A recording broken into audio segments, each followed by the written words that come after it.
در یک بحث پارلمانی در پارلمان انگلستان درباره ادامه تحریم‌های اتحادیه اروپا پس از خروج انگلستان از این اتحادیه، ترزا ویلیرز نماینده ارشد پارلمان از حزب محافظه‌کار طی سخنانی گفت: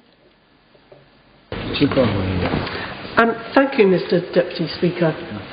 I'd like to start by drawing attention to my entry on the Register of Interest, including attendance at the annual rally in Paris on Iran freedom.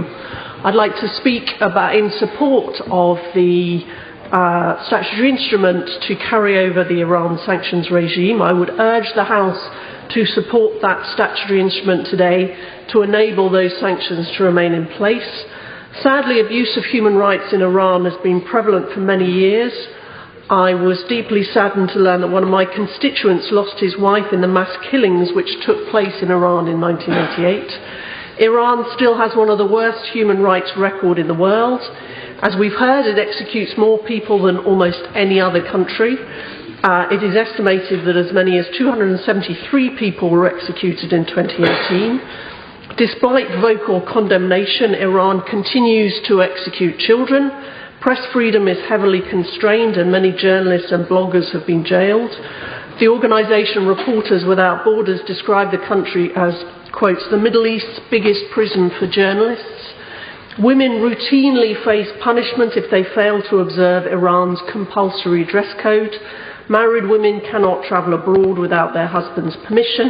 Their rights in relation to divorce are heavily limited, and they can be sentenced to death by stoning. Religious minorities such as Christians, Baha'is, Jews and Sunni Muslims are subject to discrimination and constraints on their ability to practice their faith. At least 30 people were killed and over 4,900 were arrested in protests between December 2017 and January 2018.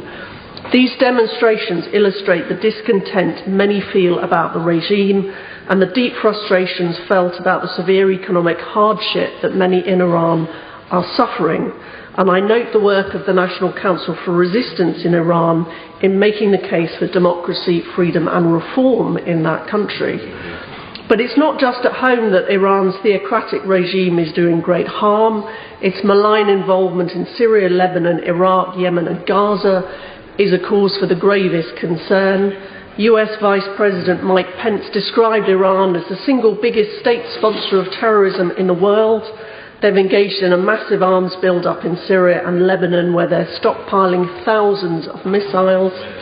Hezbollah's arsenal of short and medium-range rockets supplied by Iran is now estimated to be 150,000.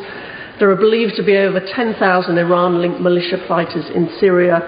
In Gaza, the terror group Hamas have boasted of the support they receive from Iran, and the regime continues to provide help to Al-Qaeda and the Taliban. Iran is believed to be responsible for multiple cyber attacks on UK institutions, including what was described as a brute force attack on this Parliament. And lastly, I hope the House will note the decision by the US administration a few days ago to designate Iran's Islamic Revolutionary Guard as a terrorist organisation. A government spokesman in Washington explained that this step had been taken because the IRGC actively participates in, finances and promotes terrorism as a tool of statecraft. Yes. Giving way. She rightly outlines the malevolent influence of Iran across the world, and of course including Europe. And does she agree with me? Iran needs to stop exporting terror to European capitals such as Vienna, Paris, Tirana and many others. And if it wasn't for the UK security services and the Americans and those security services across the European Union, sadly a lot of other people would have died. He's very well informed on these matters, and I'm afraid he makes an entirely valid point about the involvement of Iran in terror plots in this country and the rest of Europe, and we should never even think of loosening the sanctions regime unless we have real clarity and certainty that that will come to an end. Returning to the IRGC, this organisation and its notorious Al-Quds paramilitary force are responsible for multiple human rights abuses, both within and outside Iran. And I very much hope that our government will consider following the example set by Washington and listing them as a terrorist organisation. So in conclusion, Mr Deputy Speaker, I believe there is the strongest of cases for retaining the sanctions regime against the government in Iran. There is arguably a case for making it tougher and reversing some of the changes made to relax the regime after the nuclear deal was agreed. The regime of the mullahs in Iran is responsible for horrific human rights abuses. It is a major sponsor of terrorism, and its involvement in conflicts around the Middle East and beyond, as we've heard, make it the biggest single cause of regional instability. It is an evil regime, and I very much hope that one day we will see reform and change in Iran, which means that the people there can live in freedom and democracy in a society based on equality and respect for their human rights. And I commend the resolution to the House. Peter Grant.